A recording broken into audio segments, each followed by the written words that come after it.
Nongere ndabaha ikaze nshuti bakunzi b'Ijwi rya Amerika. Abakristo b'idini rya Katolika muri Republika ya Demokarasi ya Kongo ejo kwa Mungu bazindukiye mu rugendo rw'amahoro biyamiriza intambara iri mu burasirazuba bwa Kongo. Abakoze urwo rugendo basabye ko imipaka ihuza Kongo n'u Rwanda na Uganda yugarwa. Mugenzi wacu Vedaste Ngabo yadukurikiraniye ivy'urwo rugendo rwabereye muri Uvira.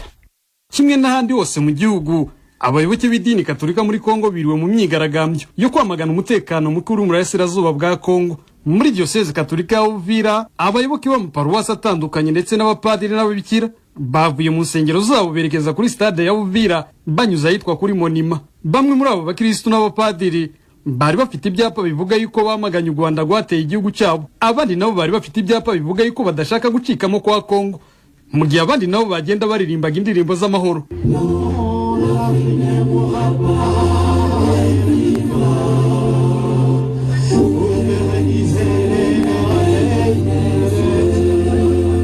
Andre Byadunia n'umuyobozi wa société civile muri Uvira ari mu bitabiriye imyigaragambyo y'idini Gatolika muri Uvira, agaragaza yuko Kongo atari igihugu cyo kugurisha.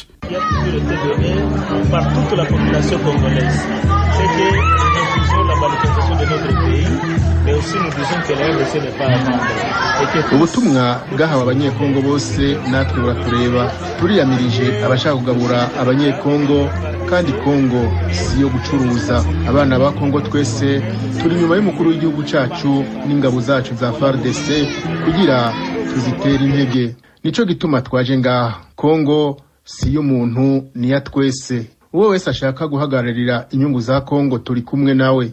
Nta batavuga rumwe na leta, nta société civile, twese dushaka amahoro, umutekano, twifuza Kongo imwe kandi komeye. Amwe mu maparuwasi yari yitabiriye iyo myigaragambyo binyuze mu nzandiko zayo ndetse n'amagambo yabo basabye ko imipaka y'u Rwanda na Uganda yafungwa. Basigura ko u Rwanda na Uganda bishigikira imitwe yitwaje ibigwanisho yica riteza intambara muri Kongo. Kufunga mipaka yetu na nchi ya Rwanda na ya Uganda, kupatia wanajeshi wetu vifaa vya lazima na gufunga imipaka duhana n'ibihugu by'u Rwanda na Uganda, guha abasirikare bacu ibyangombwa bikenewe no gukora ibishoboka ku buryo urubyiruko rwacu rwitabira kwinjira mu gisirikare inyuma yo kubishishikarizwa na perezida, ruhabwa imyitozo iboneye kuvugurura igisirikare cyacu hakavamwo abatabikwiriye bose mu rwego rwo kubaka igisirikare nyaco ca leta kitari mu bifuza gucamwe ibice igihugu cacu twarazwe na Rumumba, hamwe n'abashaka gusahura umutungo wacu no kuzana ubutegetsi butishimiwe n'abene gihugu. Abaturiye aka karere k'uburasirazuba bwa Republika ya Demokarasi ya Kongo basangiye imyigaragambyo y'icaribera mu miji ya Goma, Bukavu ndetse na Uvira iri mu rwego rwo gusaba amahanga ko yakotsa igitutu kubateza umutekano muke muri Kongo. Mu mpamvu zitera abaturage bo mu burasirazuba bwa Kongo kuja mu muhanda kwigaragambya no kurambirwa n'intambara za buri gihe zihora ziba mu ntara ya Kivu y'Amajyaruguru na Kivu y'Amajepfo ndetse no muri Ituri. Baja mu muhanda kubwo gutabariza amahanga kugira ngo abatabare arebe kuko babona amahoro cyangwa se amahoro yagaruka mu karere karimwo intambara. Umuyobozi wa diocese Katolika ya Uvira Musenyeri Sebastien Muyengo yashimiye abitabiriye imyigaragambyo, avuga yuko ibikubiye mu byo basabye kwejo kuwa mbere bazabigeza ku buyobozi bwa leta ndetse na MONUSCO. Mwomenye yuko imyigaragambyo ibaye nyuma y'icyemezo cyafashwe mu nteko rusange idasanzwe ya Senko yabaye tariki ya 7 kugeza tariki ya 9 y'ukwezi kwa 11 ijanye n'umutekano muke mu burasirazuba bwa Republika ya Demokarasi ya Kongo. Vedaste Ngabo, Ijwi rya Amerika, Uvira. Tukivuga ku by'umutekano wa Kongo, abanyagihugu bakorera imirimo itandukanye muri Republika ya Demokarasi ya Kongo bakaba baba mu Rwanda nabo basaba ko ingwano hagati ya FARDC na M23 ihagarara hakongera kubaho imigenderanire hagati y'ivyo bihugu vyose. Mugenzi wacu Gloria Twishime adufite ibindi kuri no nkuru. Uyu nundi munsi imirwano ikomeje hagati y'ingabo za FARDC n'umutwe wa M23. Amasasa ashobora kumvikanira ku mupaka wa Kabuhanga uhuza u Rwanda na Republika ya Demokarasi ya Kongo mu murenge wa Bugeshi mu karere ka Rubavu mu birometero bike uvuye kuri parike y'Ibirunga ndetse n'ikirunga cya Nyiragongo. Tuhageze twasanze abanyarwanda batuye ndetse n'abakongomani baturiye baje gukora imirimo itandukanye mu Rwanda. Bamwe mu baturage bakoraga ibyo muri aka gace bise nta bukozi, aho bajyaga guhingira amafaranga muri kiriya gihugu, baravuga ko ubuzima butameze nka mbere. ngo gufata isuka ngaje guhaha kandi ugasanga dufite umutekano iyo muri aha ngaha usesuye. Nta bukozi n'iki gukorereza ufite isuku ukaja guhingira 1500. Ubu byaranze pe. Njyewe urabona ko ndacyafite imbaraga zo kwigaburira. Nafata isuka ngaje gukorereza nk'uko nakorera, ariko ubuno ndibishoboka. Ifatanye n'indera hamwe noneho M23 irabatumbika hejuru yuko tutagira twaca injuru uko twakora ndabukoze. Najagayo bakamba amafaranga ngahira abana ngarya neza ngabambika ngabona nikayo kugira ngo baje ku ishuri ngabona agasabune ko kubamesera none bino bitewe nuko tutakijayo. Habimana ni umwe mu banyarwanda baturiye uyu mupaka. Nese ubuno mbashe ngo ndamanu ibirayi muri Kongo cyangwa amatunda. Buro warwamana amatunda hano Kibumba Bumba. Hari indambara ntibyashoboka. Abaturiye kano gace barasaba ko habaho ibiganiro ku mpande zombi hagati y'umutwe wa M23 n'igisirikare cya FARDC kugira ngo hongere habeho ubuhahirane hagati y'ibihugu byombi. Je numva ko M23 yakumvikana na leta bakaja mu mishikirano, umuntu uvuka Kinyarwanda akagira agaciro, yamakora agaciro, ibihugu u Rwanda na Kongo bikagenderana ko byari bisanzwe bigenderana. No ndakindi twifuza kwa umutekano u Rwanda na Kongo twagira umutekano, tugira umutekano twese, noneho bakumvikana bamara kumvikana, noneho bizwe kaje ku murongo kuko nabo n'abakongomani bahejwe inyuma. Nugushaka kunda umutekano gwaboneka, bari abaturage bagiye bakagaruka mu byabo, dore biri gupfapfana, harabasize ibishimbo batabishingiriye. Abanyarwanda bafite imiryango yabo muri Repubulika ya Demokarasi ya Kongo nabo baravuga icyo bifuza ari ukongera kubana n'ababo bahunze. Ko nagenderana n'abasaza bacu bari hano hepfo, tuhagendana n'abashiki bacu bari hano hepfo. Ibaze data wacu ari hano hepfo, mu by'abanje ari hano hepfo, babufora hano hepfo. Wajya kwagira se kunyita umwanzi araturukaye. Ubwo Minisitiri w'Ubutegetsi bw'Igihugu w'u Rwanda Musabyimana Claude aheruka mu murenge wa Busasamana mu cyumweru gishize kamwe mu duce nako kegereye umupaka, yavuze ko abaturage bagomba gushora mu gihugu cyabo kugira ngo ubuzima bukomeze nk'ibisanzwe. Iyo ugenda ugana ku mupaka Kabuhanga uhura n'ibikorwa by'ubworozi n'ubuhinzi kubera imiterere yaho yiganjemo imvura n'ubukonje ifasha amatungo kuba yahaba kandi mu buryo butagoranye. Uyu mpaka Kabuhanga uhuza u Rwanda na Kongo ku ruhande rw'u Rwanda uburinzwe n'abasirikare bafite intwaro. Aka gace ka Kabuhanga gaherereye ku mupaka kaba kiganjemo abo mu gihugu cya Kongo baba baje kuhareba bene wabo n'abaje kuhahahira. Tuyishime Gloria, Ijwi ry'Amerika mu burengerazuba bw'u Rwanda. Ijwi ry'Amerika, Washington DC mu Kirundi no mu Kinyarwanda turabandanya n'amakuru ya kano gatondo. Mu gihugu cy'u Burundi abavyeyi bo mu ntara zitandukanye bariko barijukira kujana abana babo bavukanye ubumuga mu bigo byo kubagorora. Mugenzi wacu Thierry Ndayishimiye aduha ino nkuru. Ijwi ry'Amerika yateguye yifashije abakunzi bayo mu gihugu cy'u Burundi. Ikigo citiriwe Umweranda Bernardo kiri ku mugwa mukuru w'intara ya Makamba, cakira abagendana ubumuga bava mu ntara za Makamba, Bururi, Rumonge na Rutana. Kirimwe abagendana ubumuga bagera ku 120, bamwe biga imyuga abandi bakiga amashuri ya leta. Abo cakira kikagorora ni cane abana bavukanye ubugaru n'abamugaye bakuze. Baragorora kandi abamugaye kubera indwara z'umutima zituma ibihimba bimwe by'umubiri bikongatara. Gakiza Felicite umubikira Kirongo yati twebwe twubatse kino kigo tuzi ko ari c'abagendana ubumuga, ariko hari amashuri canke ibitaro abana biga ko batoroherwa. Aho notanga akarorero nko ku mashure, akarorero kandi nko ku bitaro, aho ugendana ubumuga yoshobora nawe nyene kugenda agana yitura, ariko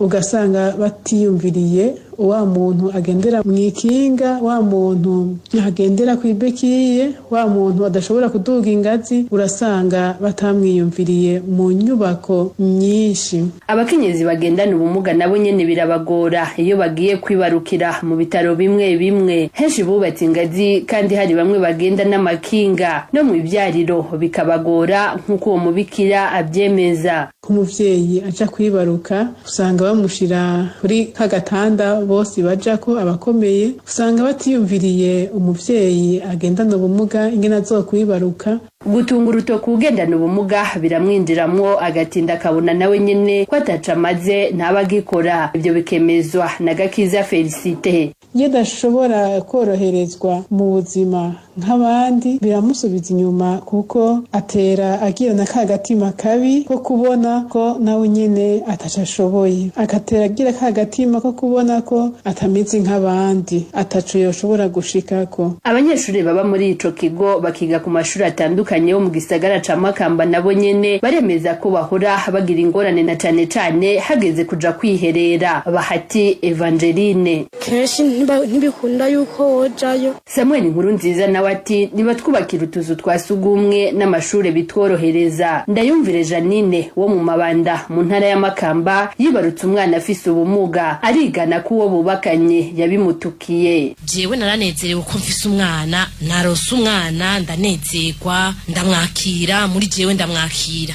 Ariko umufasha wanje tubana yavuze ati iwacu nta muntu numwe dufise ukimuga, ivyo avyo vyose nakaronda kiwanyu. Nanje ndamubwira nti wacu nawonye nta muntu agendana ubumuga dufise. Kandi abagendana ubumuga mu Mabanda bitwa amazina batesha agaciro. Aho tubaye mu kibano barashaka kuvuga yuko ari gihume, igitero, barabita ko ari bakamuga, barabita ko ari bakajisho, barabita ko ari bakaboko, barabita ko ari bakaguru. Mu kibano usanga babita amazina atabereye y'ibitutsi. Mu runani rw'amashirahamwe y'abagendana ubumuga barashimwa intambwe mu kibano bageze ko mu kubahiriza agateka k'abagendana ubumuga, nk'uko Claudette Nizigiyimana abyemeza. Kare muri iyo minsi heze hariho amazina bahora baza barabita, bakabita amazina ajanye n'ubumuga umuntu abasanzwe afise. Aho ndavuga nk'abo bita bakajisho, bakaboko, canke bawa Kenya kubera ariko aracumbagira. Ariko uno munsi biriko birahinduka kubera ko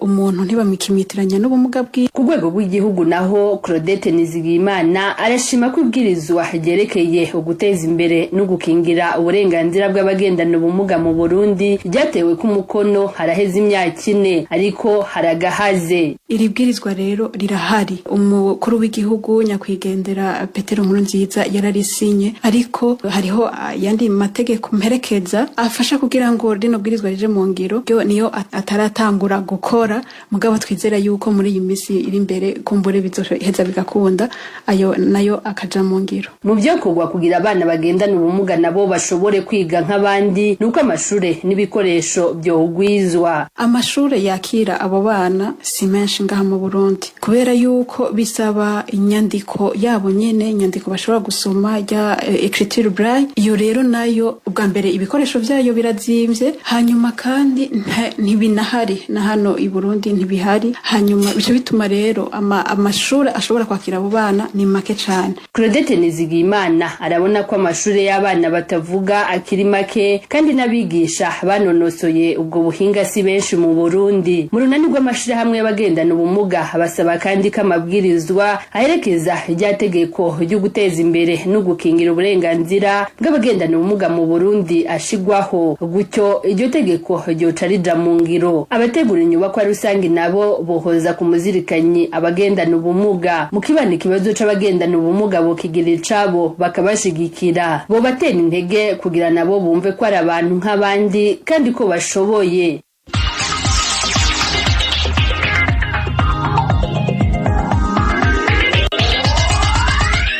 Ijwi ry'Amerika, umwanya n'uw'imikino na sport. No musi turahera mu Burundi, umugwi wa Bumamuru niwo waraye usozereye igice ca mbere c'ihiganwa ry'umupira w'amaguru mu gihugu c'u Burundi, ukaba uri mu kibanza ca mbere.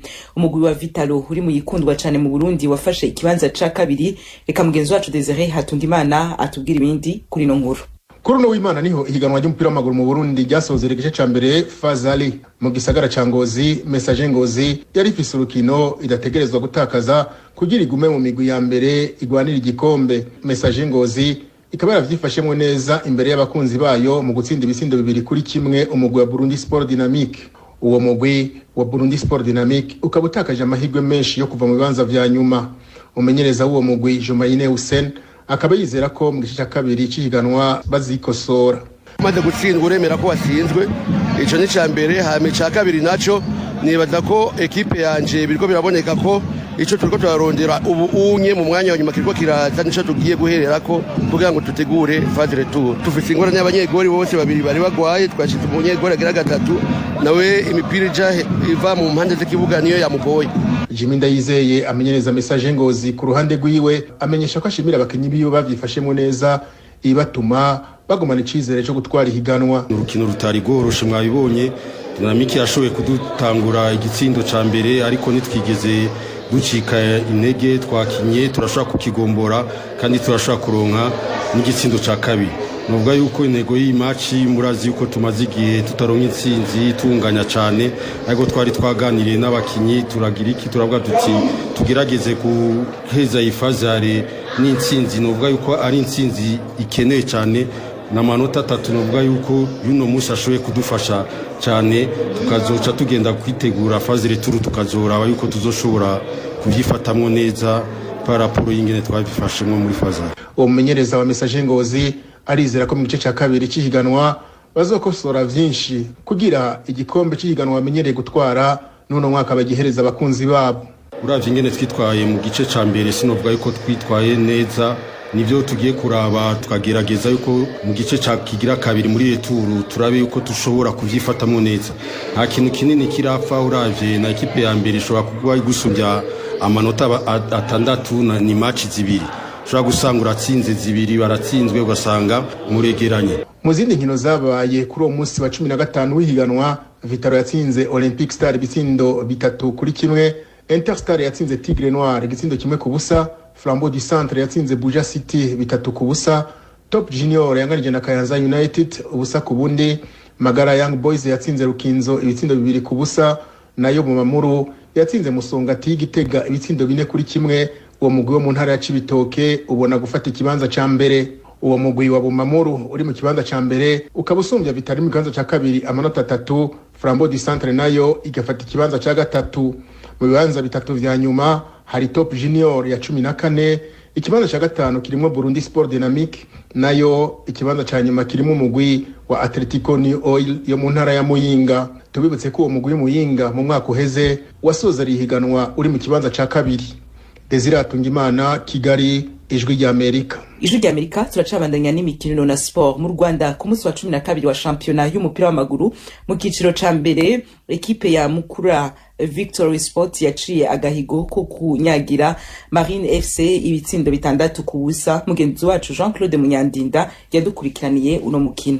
Mu mupira w'amaguru mu mpera z'icyumweru gishize shampiyona y'icyiciro cya mbere mu Rwanda yarakomeje. Imikino yari igeze ku munsi wa 12. Kwa gatanu habaye imikino ibiri. Ikipe ya Mukura Victory Sport yanyagiye Marine FC ibitego 6 byose ku busa ku stade Umuganda i Rubavu. Ku stade ya Kigali Nyamirambo, Gasogi United yanganyije na APR FC ubusa ku busa. Umuyobozi w'ikipe ya Gasogi United Charles Kakoza avuga ko abakinnyi be bitwaye neza nubwo batashoboye kwegukana amanota 3. Ntekereza yuko twameritaga amanota 3. Yego twadufite imvune nyinshi, nibo bonye ligne defensive yacu yose yari abakinnyi batari basanzwe bakina, ariko na First umwana witwa Mugabe Robert watishinaga nomero 3 ushobora kuba udafite n'ibiro bigeze kuri 50, washoboye gufata umborenga akamugira uruhinja mu kwaha. Ntekereza ko Mugabe antoka abantu bamwubahe, ni umukinnyi uri tactically fit. Uyu muyobozi kandi ashimangira ko ikipe ye ya Gasogi United itakiri ya indi ya kera yabagiharanira kutamanuka mu ciciro cya kabiri. Uburyo dutekereza uyu munsi wa none bitandukanye n'imyaka twari mu imbere, twari abakinnyi bashaka kumva Premier Division kumeze. Uyu munsi turi ekipe ishaka guhatana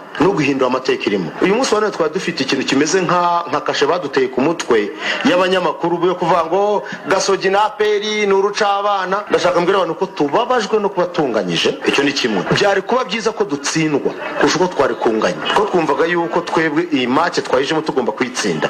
Ariko football no kwimeze. Ntekereza ko na APR nayo ishobora kuba hiri nayo babaye, kuko ntekereza ko mino match byari bikwiye ko umwe atsinda undi. Ejo ndi kwa gatandatu habaye imikino 3. Ikipe ya Police FC yatsinze Rutsiro FC ibitego 2-0 ku stade Umuganda i Rubavu. Kuri stade ya Kigali Nyamirambo, ikipe ya AS Kigali yatsinze Kiyovu Sport ibitego 4-2, naho Sunrise itsinda Espoir FC ibitego 2-0 ku stade Golgota i Nyagatare. Imikino 3 isigaye y'umunsi wa 12 wa shampiyona yabaye ku cyumweru. Etincelle FC yatsinze Gorilla FC igitego 1-0 ku stade Umuganda i Rubavu. Kuri stade Ubworoherane i Musanze, ikipe ya Musanze FC yatsinze Rwamagana City ibitego 3-1, naho Rayon Sport itsinda Bugesera FC igitego 1-0 ku stade ya Kigali i Nyamirambo. Kugeza ubu gatatu nyuma y'umunsi wa 12 ku rutonde rw'agateganyo rwa shampiyona y'umupira w'amaguru mu cyiciro cya mbere mu Rwanda. Ikipe ikiri ku isonga ni Rayon Sport ifite amanota 25 kuri 33. Ku mwanya wa kabiri hari AS Kigali n'amanota 23. Kiyovu Sport izari ya gatatu n'amanota 21. Ku mwanya wa kane hari APR FC ifite amanota 20. Musanze FC nayo ifite amanota 20 ikaba ari ya gatanu. Ya gatandatu ni Police FC nayo ifite amanota 20. Gasogi United ni ya karindwi n'amanota 19. Ikipe ya munani ni Mukura Victory Sport ifite amanota 17. Gorilla FC ni ya 9 nayo ifite amanota 17. Ku mwanya wa 10 turasanga Etincelle FC n'amanota 16. Sunrise ifite 15 ikaba ari ya 11. Ku mwanya wa 12 hari Bugesera FC n'amanota 18. Rutsiro FC ni ya 13 n'amanota 10. Ikipe ya 14 ni Rwamagana City nayo ifite amanota 10. Espoir